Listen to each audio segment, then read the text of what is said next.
Doctor Devendra प्रधान केंद्र मंत्री थिले राज्यर मध्य एक जनाशुना जनसेवक भाव में परिचित थिले।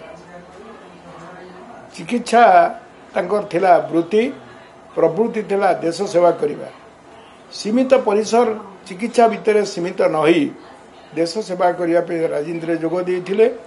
भारतीय जनसंघ परवर्ती अवस्था भारतीय जनता पार्टी तांका राजनीतिक कार्यक्रम पृष्ठभूमि थिला।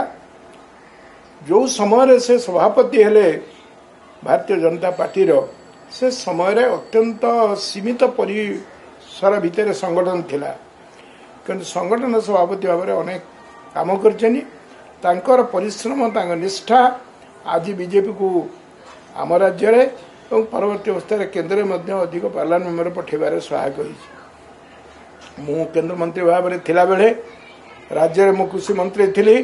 से कृषि विभाग राष्ट्र मंत्री थिले। पशुपालन एवं अन्य आनुषंगिक विभाग दायित्व नहीं ओडिशा रे नुआ नुआ प्रकल्प आनिबार सहायक होइतिले।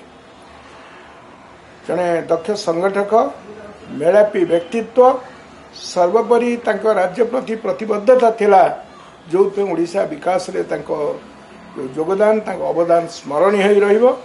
मु वर्तमान जे केंद्र मंत्री धर्मेंद्र प्रधान को समेत तांको सुपुत्र समस्त परिवार वर्ग को संवेदना जनाऊँगी एवं से भली जननेता माने ओडिशार विकास क्षेत्र में अन्य मानक दृष्टांत सृष्टि करिसेंति।